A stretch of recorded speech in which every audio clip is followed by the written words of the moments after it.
salaamullaahi calaykum kulanti wanaagsan kuna soo dhowaada wararka fiidnimo.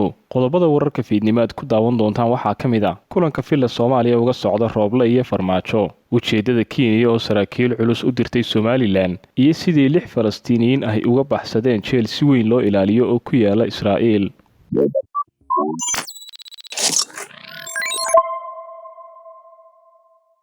aan ku bilownay madaxweynaha Soomaaliya Maxamed Cabdullaahi Farmaajo iyo ra'iisul wasaare Maxamed Xuseen Rooble ayaa waxa uu kulan uga socdaa xarunta madaxtooyada ee filla Soomaaliya. Kulanka labada mas'uul ayaa waxaa goobjoog ka ah dhammaan taliyayaasha ciidamada oo uu ku jiro agaasimaha ku-meel gaadhka ah ee dhowaan hay'adda NISA uu u magacaabay ra'iisul wasaaraha Soomaaliya Maxamed Xuseen Rooble kadib xilka qaadistii Fahad Yaasiin. Sidoo kale waxaa kulanka goobjoog ka ah gudoomiye ku-xigeenka koowaad ee baarlamaanka Soomaaliya Cabdiweli Muudey, iyada oo la filayo inuu ku soo biiro gudoomiyaha baarlamaanka Maxamed Mursal Sheekh. Farmaajo iyo Rooble ayaa laga dhex wadaa waan ku aadan sidii loo soo dhamayn lahaa khilaafka ka dhashay shaqo ka joojintii lagu sameeyey agaasimihii hore ee hay'adda NISA Fahad Yaasiin. Xogaha la helayo ayaa sheegaya in madaxweynaha uu waqtigiisu dhammaaday uu ka soo dabcay mowqifkiisii hore, isla markaana uu diyaar u yahay in uu aqbalo shaqo ka joojinta Fahad Yaasiin. Qodobada ay labada mas'uul isku hayaan ayaa ah in meesha laga saaro kiiska Ikraan Tahliil, isla markaana la joojiyo amarkii uu Rooble ku bixiyey in maxkamadda ciidamada qalabka sida ay baadhitaan degdeg ah ku samayso kiiskan gabadha la leeyahay ee ka tirsaneyd hay'adda nabad sugidda, isla markaana ahayd madaxa amniga internetka ee loo yaqaano cyber security. Madaxweyne Farmaajo ayaa shuruud ku xidhay aqbalidda xilka qaadista Fahad Yaasiin, taasi oo ah in la baabi'iyo kiiska gabadha la leeyahay ee Ikraan Tahliil. Ra'iisul wasaare Rooble ayaa ku adkaysanaya inaan la joojin arrinta kiiska Ikraan Tahliil oo ah midkii keenay shaqo ka joojinta Fahad Yaasiin, arrintaasi oo adkeynaysa in xal laga gaadho khilaafka labada dhinac. Marka uu dhammaado kulanka labada mas'uul ayaa waxaa la filayaa in Rooble iyo taliyayaasha ciidamada oo uu ku jiro agaasimaha cusub ee hay'adda NISA ay tagaan xarunta hay'addaasi si shaqada loogu wareejiyo agaasimaha cusub. Wixii warar ee kulankaasi ka soo kordha waxaad nagala socon doontaan wararkeena dambe, balse markan dowladda Kenya ayaa saraakiil culus oo ka shaqaynaya xafiiska Somaliland u dirtay magaalada Hargeysa ee caasimadda Somaliland. Kenya iyo Somaliland ayaa hore ugu heshiiyey in Kenya ay xafiis diblomaasiyadeed ka furato Somaliland si la mid ah sida ay Somaliland hore uga furatay xafiiskan oo kale caasimadda Kenya ee Nairobi. Saraakiishan ayaa kala ah Benson Mwaliko oo ah madaxa xafiiska xiriirka diblomaasiyadeed, Charles oo ah la taliyaha labaad, iyo Grace Musaw iyo Ronaldo Enyokweba oo ah ku-xigeenada maamulka. Sida ku cad warqadda ay Kenya u soo dirtay Somaliland 2 bisha 9 ee sanadkan aynu ku jirno. Arrintan ayaa qayb ka ah is-afgaradkii ay sanad ka hor gaadheen labada dhinac oo ahaa inay yeeshaan iskaashi dhinacyo kala duwan leh si loo xoojiyo xiriirka Kenya iyo Somaliland. Madaxweynaha Kenya Uhuru Kenyatta iyo madaxweynaha Somaliland Muuse Biixi Cabdi oo dabayaaqadii bishii Disembar ee sanadkii la soo dhaafay ku kulmay Nairobi ayaa waxay hoosta ka xariiqeen 4 arrimood oo waqti cayiman lagu dhaqaaqayo si loo muujiyo saamaynta wada shaqaynta labada dhinac. Nuxurka heshiiskaasi oo u dhignaa sida tan: in Kenya ay qunsuliyad ka furato magaalada Hargeysa ilaa dhammaadka bisha March ee sanadka 2021.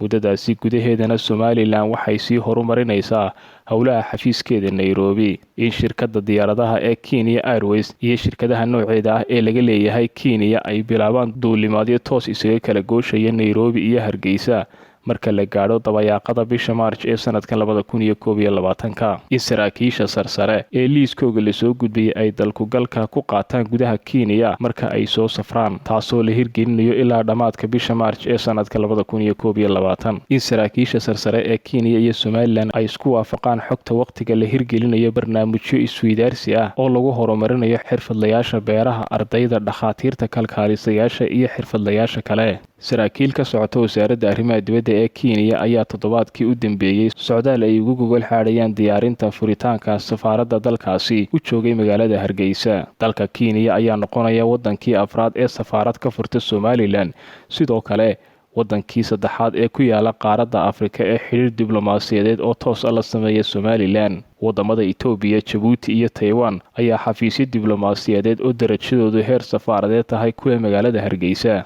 waxaanay Somaliland sidaasi si la mid ah xafiisyo diblomaasiyadeed ku leedahay Itoobiya, Djibouti, Kenya, Taiwan iyo dalal kale.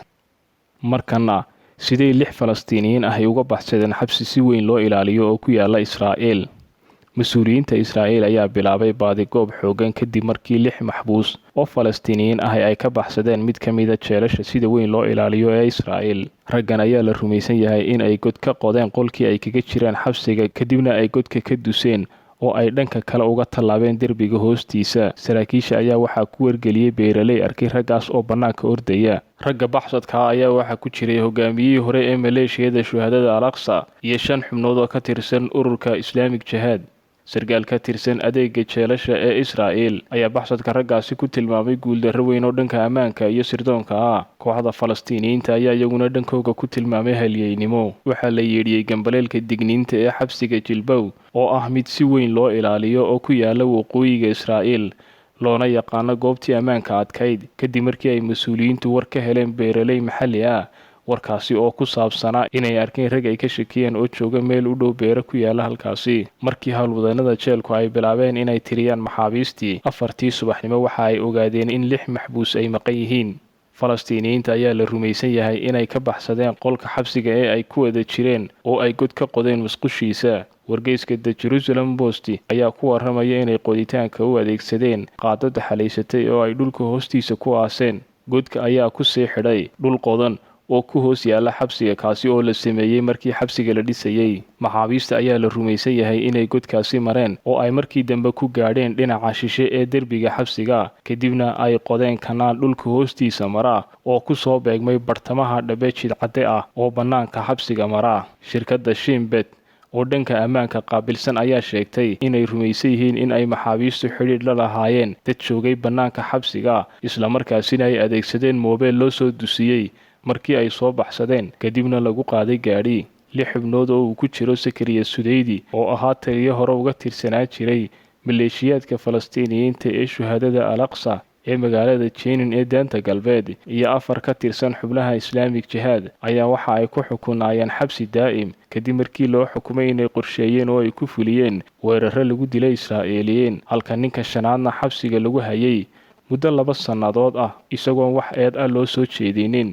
Isla markaana ay mas-uuliyiinta adeegsadeen waxay ku sheegeen amar xabsi oo maamulka sare ka soo baxay sida loo sheegay warbaahinta Israa'iil. Sudeydi ayaa waxa ay ciidamada Israa'iil xidheen sanadkii 2019 markaasi oo looga shakiyey inuu ku lug lahaa dhowr weerar oo toogasho ah. Haatanna waxaa socotay maxkamadayntiisa. Booliiska xadka Israa'iil iyo milatariga oo ka qayb qaadanaya baadigoobkooda ayaa lagu soo warramay inay sameeyeen jidgooyooyin si ay raggaasi uga hor istaagaan inay u gudbaan daanta galbeed ee la haysto ama Urdun oo halkaasi u dhow oo qiyaastii 14 kiiloomitir galbeed ka xigta xabsigaasi. Ra'iisul wasaaraha Israa'iil Naftali Bennett ayaa waxa uu la hadlay wasiirka ammaanka iyo dadweynaha Omar Berlef waxa uuna ku adkaystay in tani ay tahay dhacdo halis ku ah oo ay tahay in lagu wajaho dadaalka dhammaan ciidamada ammaanka si loo helo dadkaasi baxsadka ah. Islaamic Jihad ayaa dhacdadaasi xabsiga lagaga baxsaday waxa ay ku tilmaameen mid halyeynimo ah.